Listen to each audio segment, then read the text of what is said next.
The odd thing about life, is that it doesn't require your control as much as you believe. Every detail needs to be planned, every course must be calculated, and every result must be coerced into meeting our expectations. But think about this.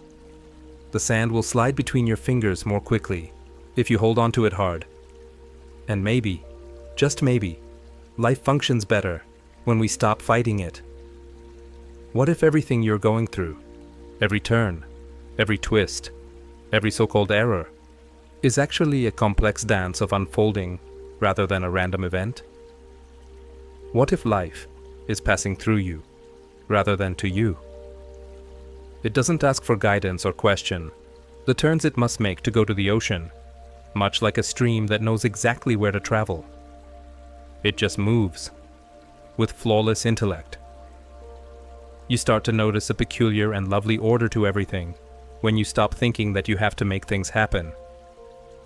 You met the person you were supposed to meet because of that dreaded wait. You didn't realize a deeper side of yourself was exposed by that heartbreak you vowed you would never get over. It's all breaking apart, the mind says. Yet life is whispering. Everything is starting to come together. In reality, you've never strayed from the course. You merely believed that you had. You are the route. The backtracking, the spirals, and the detours are not failures. They're rhythms. And there is a harmony in those beats that is much too big for the analytical mind to comprehend. It's not anarchy. It's a jazz composition. Unpredictable, crazy, and impromptu, yet somehow flawless. The amazing thing is that life continues to carry you even when you fight and resist. When a boulder tries to stop the water, it doesn't give up. It just passes over it, around it, or occasionally completely moves it. Therefore, what you see as delay or destruction might actually be life, guiding you in the direction of a more expansive future, something you couldn't have imagined when holding on to your plans. Admitting that you have no idea how things will work out gives you a certain freedom, and knowing that you don't have to gives you a deeper wisdom. Because there is a pattern, an intellect, or a movement that has always been on your side, beneath the seeming randomness. It's not necessary to put in a lot of effort to fix, hold, or pursue. You're not here to fight against chance and time. You're here to dance with the mystery and have faith that the choreography is all a part of the performance, even if you can't see it. And it's not because you twisted reality to suit your wishes that everything always turns out well for you.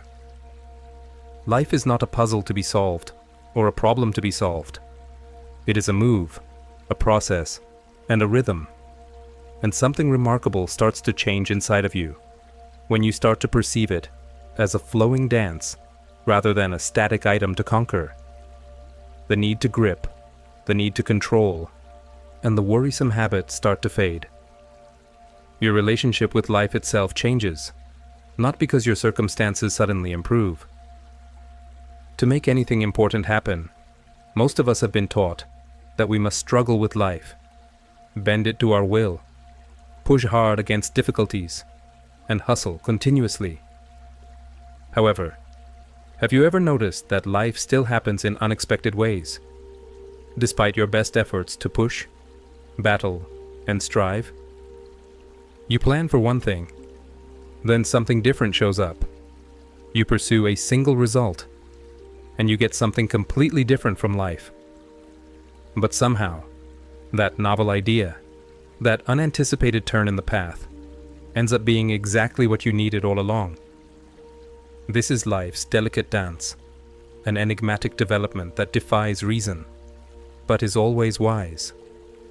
You stop attempting to choreograph every move when you start to view life as a dance instead of a problem. Instead, you learn to listen. You sense the intensity, beat, and rhythm of every second. And you start to move in accordance with the situation, much like a dancer reacting to music. The elegant dance is stress-free. The music is not being resisted by the dancer. They are in harmony with it. letting it effortlessly direct their movements. Similarly, when you trust life's course, you stop expecting it to provide a certain outcome at a particular moment. You begin to say, "Let me see what wants to happen through me," rather than, "It must happen this way, or else." Instead of being a controller, you turn into a channel. Paradoxically, allowing yourself to be in the flow makes you incredibly alive, rather than passive.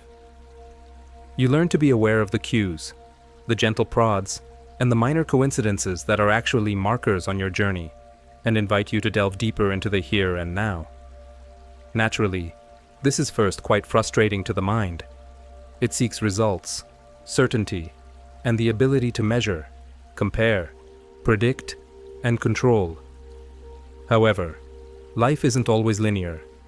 It meanders, swirls, and weaves. It's not a fault either.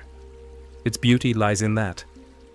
It's like attempting to make water stand still in your hands when you try to push life into a straight pattern.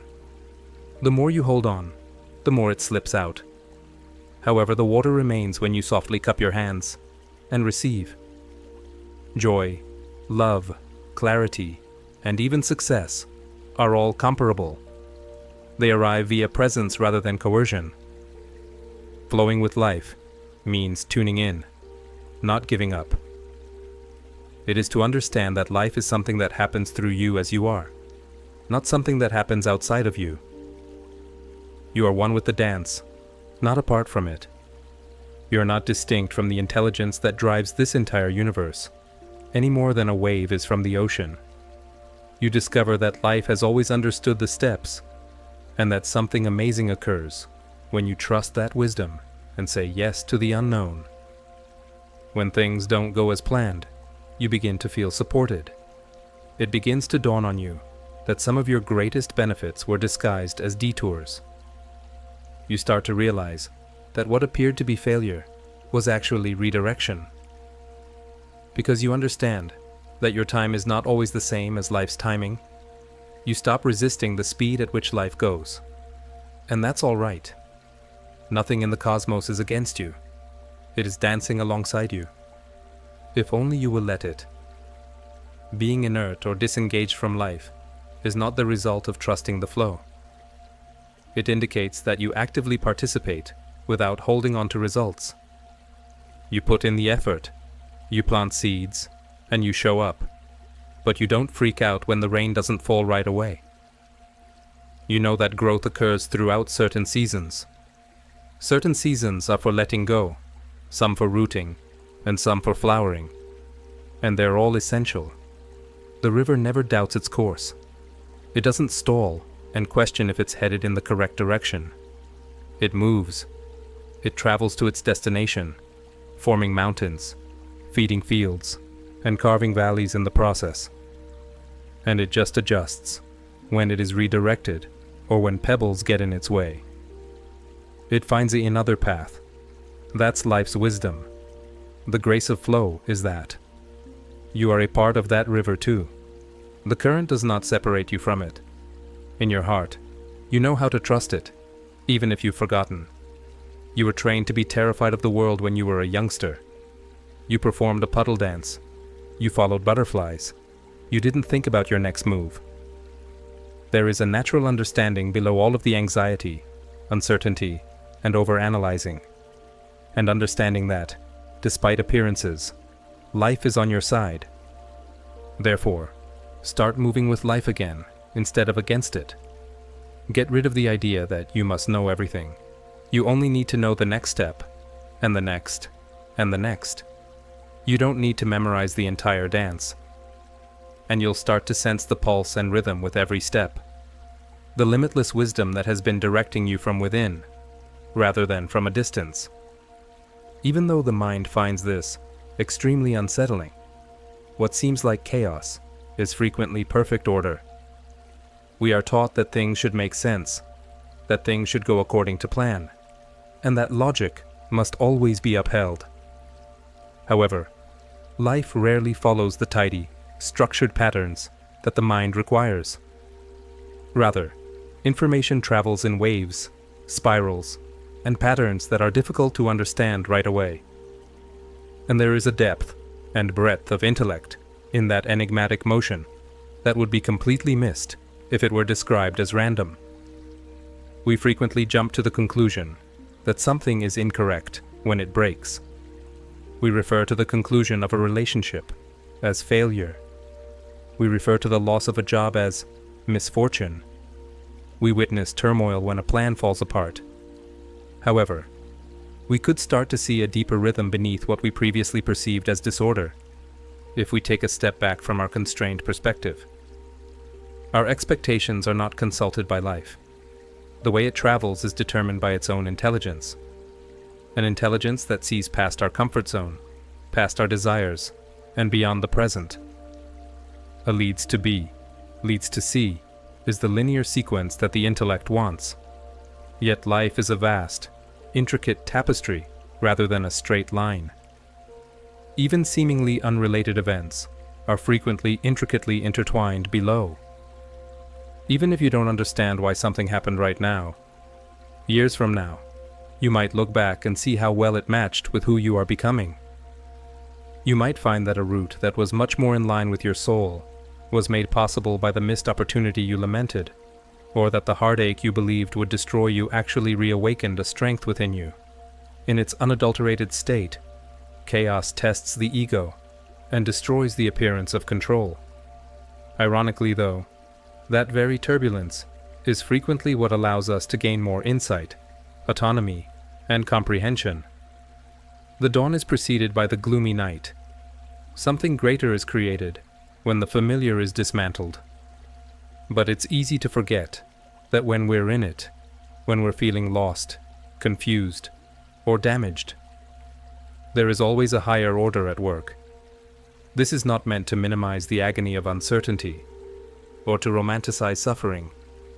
Even if uncertainty and pain are real and confusing, something is subtly at work. Even during your most trying times, a part of you is still developing, learning, and being molded by the enigmatic hands of life.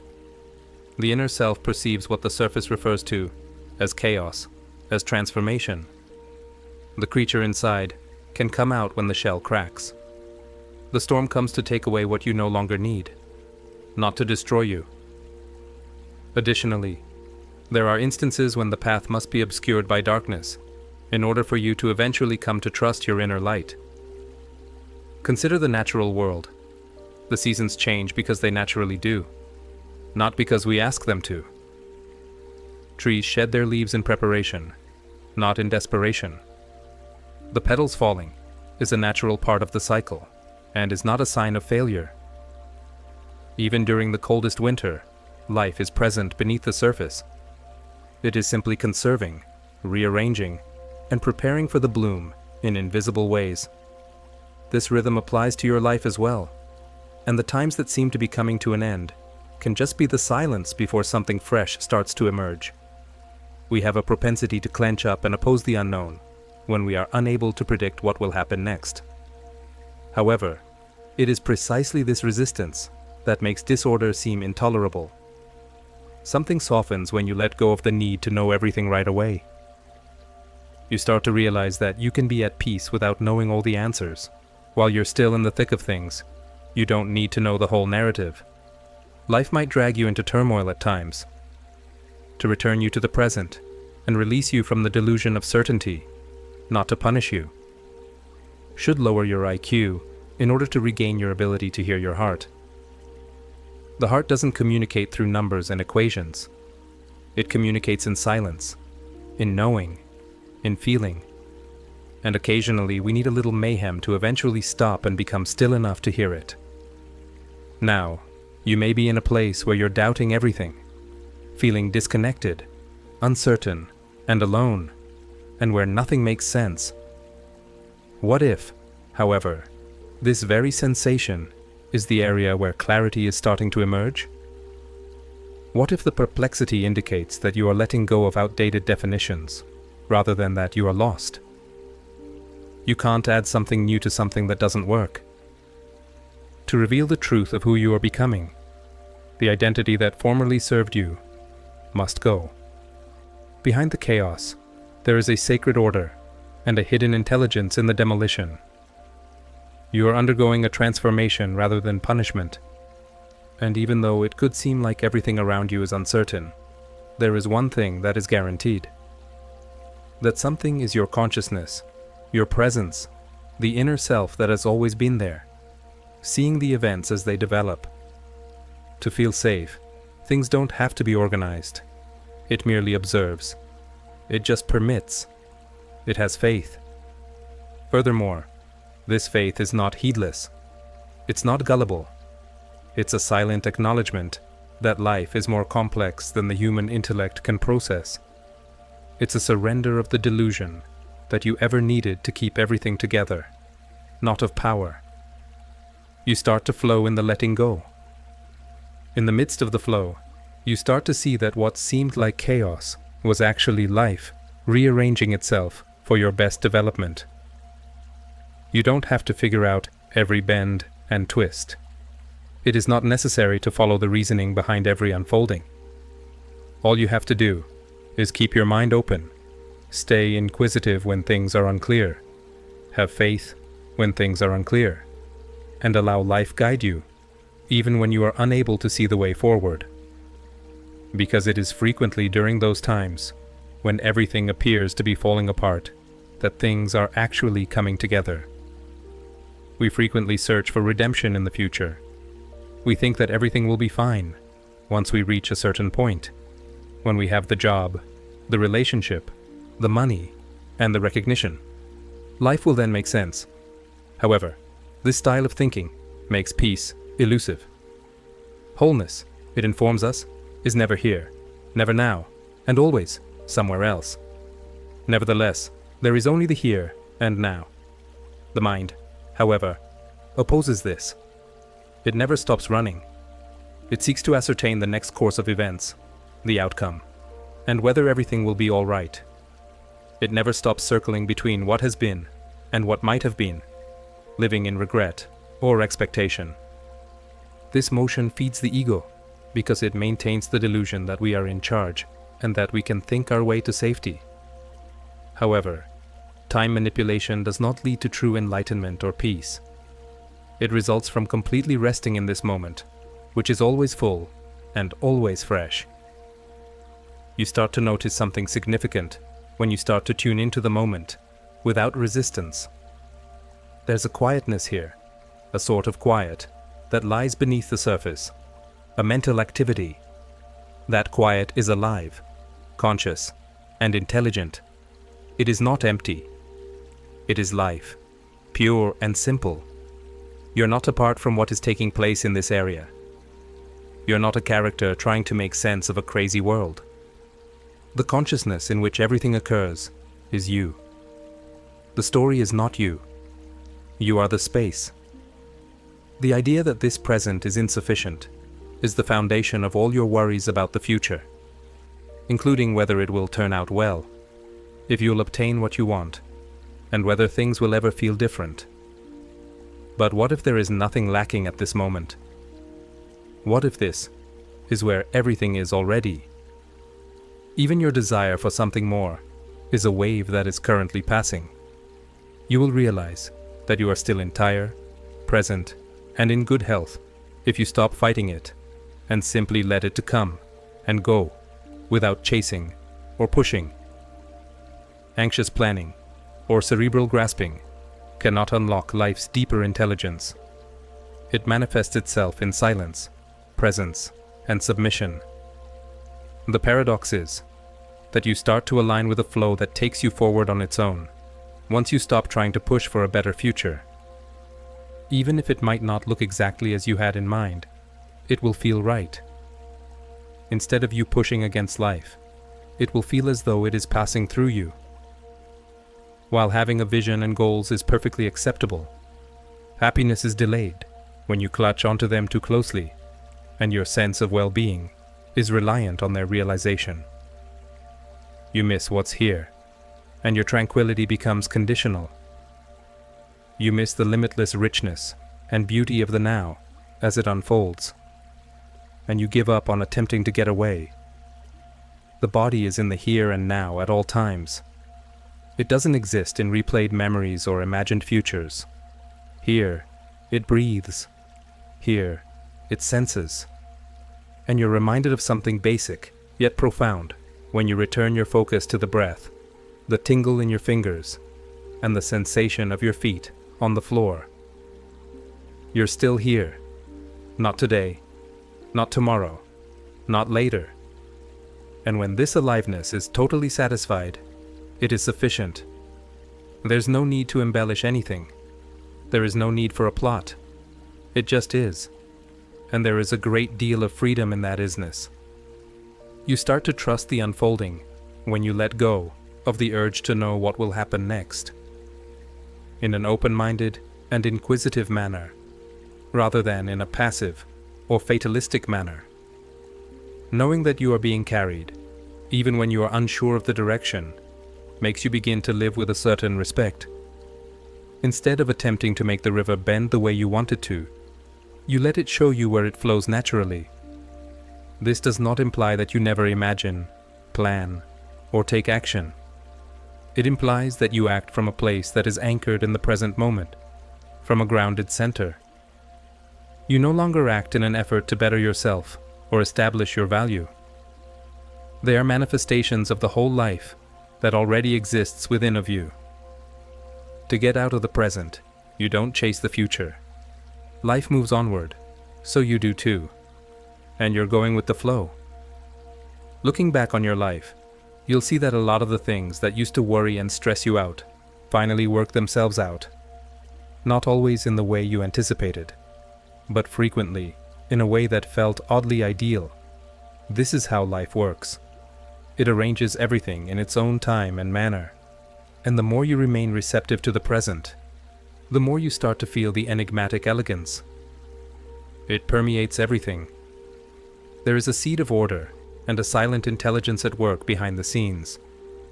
Even though you may not be able to see the big picture at the moment, and feel as though you are standing in the midst of ambiguity, or even disaster.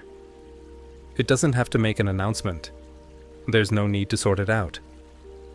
All you have to do is trust it. Furthermore, trust in this context is effortless. It involves letting go, becoming softer, and being willing to be there without having all the solutions. Because in reality, forcing answers never produces them. They appear when you're calm, when you're not clutching, and when you're comfortable. And you start to feel a faint sense of confidence in that peaceful place. You're finally in alignment with it, not because you've figured everything out. Therefore, when your mind tries to entice you to wonder how everything will turn out, stop, take a deep breath, and focus on the present moment. This includes the sensation of air in your lungs, the weight of your body, and the fact that you are here, and that you know you have everything you need from this place of presence, is already starting to take shape. Life always knows what it's doing, not because you forced it. You might look for security for a large portion of your life. You can attempt to shield yourself from suffering, loss, rejection, or failure. The mind desires control, which is why it looks for patterns and certainties. It's curious about what comes next. It seeks assurances. However, there are no guarantees in life. The beauty of life lies in its unpredictable nature. You start to awaken to a higher sort of understanding when you recognize that safety is not assurance and that control is not calm. This wisdom views every experience, including the challenging ones, as a necessary component of the unfolding. Often, what appears to be a setback is actually only a reroute. A clearing could be what you perceive to be a failure. What no longer serves the version of you that you are becoming is removed by life. However, this loss is referred to by the mind, which clings to the familiar. Even if the previous version of your narrative was confining you, it still laments it. The contradiction is that, unaware that we are being freed from a cage we were unaware we had constructed, we lament the fall of the familiar. Much of your dread stems from the imagined result rather than the actual experience. Change is not a threat to you. You fear what you believe it will signify. You think it's a punishment when anything breaks. Maybe your sense of control is being taken away from you, instead of your tranquility. Maybe the structure that was never intended to last is what's collapsing, and something more genuine can develop in its stead. Your existence has a deeper flow, a rhythm that permeates every happiness and every sadness. That rhythm is complete and intelligent. It isn't distinct from you. You're not having decisions made for you by an outside power. Through experiences that sharpen, you are leading yourself home at your maximum level of consciousness. Expand and awaken yourself. The pain, the confusion, the letting go, they are not. They are the very catalysts of it. Even when you feel lost, you are not outside the flow. Feeling lost is part of the journey too. It humbles the mind. It breaks the ego. It softens the defenses that kept you closed. It opens space for grace to enter. So don't rush through the unknown. Don't try to solve it like a problem. Let it be. Sit in it. Breathe through it. There is something in the discomfort that is reshaping you. It is not a punishment. It is an invitation. You think it's a punishment when anything breaks. Maybe your sense of control is being taken away from you, instead of your tranquility. Maybe the structure that was never intended to last is what's collapsing, and something more genuine can develop in its stead. Your existence has a deeper flow, a rhythm that permeates every happiness and every sadness. That rhythm is complete and intelligent. It isn't distinct from you. You're not having decisions made for you by an outside power. Through experiences that sharpen, you're leading yourself home at your maximum level of consciousness. Expand and awaken yourself. When you reflect on your life, you will discover that some of the most life-changing experiences resulted from the exact things you used to oppose. The opportunity that failed, the individual who departed, the job that didn't work out. You don't have to micromanage your life because of this. You don't have to control, pursue, or demonstrate. To keep returning to your inner truth and your own presence, all you have to do is remain aligned. The rest is revealed. The unfolding always corresponds with your readiness, even if the time doesn't meet your expectations. Instead of giving you what your ego desires in this chapter, life offers you what you need for the next.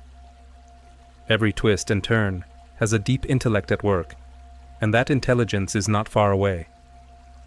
Your nails grow, your heart beats, and your lungs breathe on their own thanks to the same intellect. It is aware of its actions. It takes its time. It doesn't clarify. It just moves. Not everything that hurts is bad, and not everything that is nice will feel pleasant. Staying calm does not nourish the soul.